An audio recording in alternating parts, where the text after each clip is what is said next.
Halo, Assalamualaikum. Jumpa lagi. Pada hari ini kita akan membahas mengenai posisi saat hubungan yang membuat gampang hamil. Banyak pendapat di kalangan para awam ya, kalau memang posisi-posisi itu menentukan untuk kehamilan ya. Ada juga yang berpendapat kalau posisi ke kanan itu anak laki, posisi ke kiri itu anak perempuan ya. Banyak pendapat begitu di masyarakat ya. Baiklah kita bahas ya. Bagaimana sebenarnya posisi yang menentukan agar gampang hamil ya? Untuk hamil apabila semuanya dalam keadaan sehat, apabila cairan V bagus, cairan serviks bagus, spermia bagus, posisi tidak akan menentukan ya. Posisi apapun bisa hamil karena spermia bisa masuk ke dalam dengan gampang karena difasilitasi oleh cairan V dan cairan serviks serta spermia yang baik ya. Tapi apabila kita dapati spermianya kurang bagus, umpamanya asteno, spermianya malas bergerak atau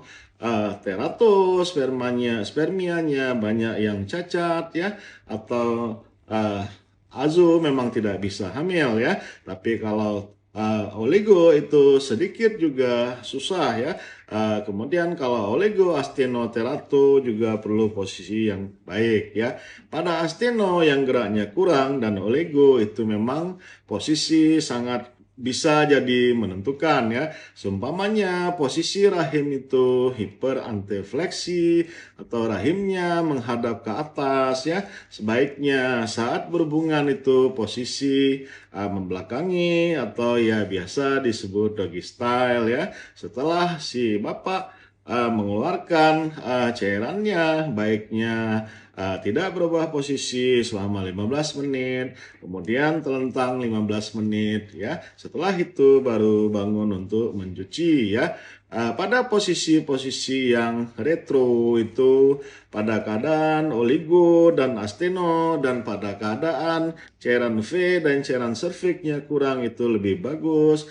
Posisinya posisi biasa misionaris ya. Kemudian setelah si suami mengeluarkan cairannya, maka si ibu baiknya menaikkan kakinya ke dinding ya 15 menit. Kemudian istirahat 15 menit ya. Jadi posisi-posisi itu sangat penting pada saat keadaan spermia si bapak, oligo dan asteno serta keadaan cairan V dan lendir serviks si ibu itu kurang baik ya.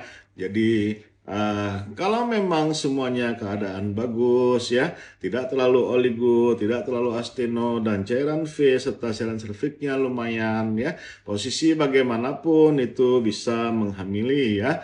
Yang penting setelah selesai hubungan, baiknya si ibu jangan langsung bangun, baiknya berbaring dulu antara 15 sampai dengan 30 menit agar memberi kesempatan spermia untuk naik ke atas ya. Jadi posisi-posisi itu hanya menentukan pada keadaan-keadaan oligo, pada keadaan-keadaan asteno dan terato ya. Sehingga dengan gaya gravitasi si spermia itu gampang turun ya ke dalam saluran serviks dan kemudian bisa naik dan turun ke saluran tuba ya. Jadi bagi ibu-ibu yang normal ya tidak ada masalah mengenai posisi hubungannya ya. Kemudian mitos-mitos pada keadaan untuk mencari jenis kelamin laki-laki perempuan ya. Kalau katanya kalau untuk punya anak laki-laki itu harus menghadap kanan, punya anak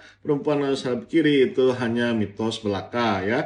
Untuk punya anak laki-laki dan perempuan sudah kita bahas kemarin ya, bagaimana caranya untuk laki-laki dan untuk perempuan ya. Jadi yang paling penting saat hubungan itu cari posisi agar si ibu bisa mencapai ya, si ibu bisa mendapatkan puncak ya. Kemudian suami juga rileks ya. Jadi hubungan itu memang harus sama-sama saling senang, saling menguntungkan, dan saling puas ya. Jadi posisi yang paling baik untuk mendapatkan itu tergantung si ibu dan suami didiskusikan. Sedangkan posisi untuk hamil itu gimana saja boleh, kecuali ada oligo dan racino dan teratur. Oke, ibu-ibu dan bapak-bapak penambah anak, semoga bermanfaat. Wassalam.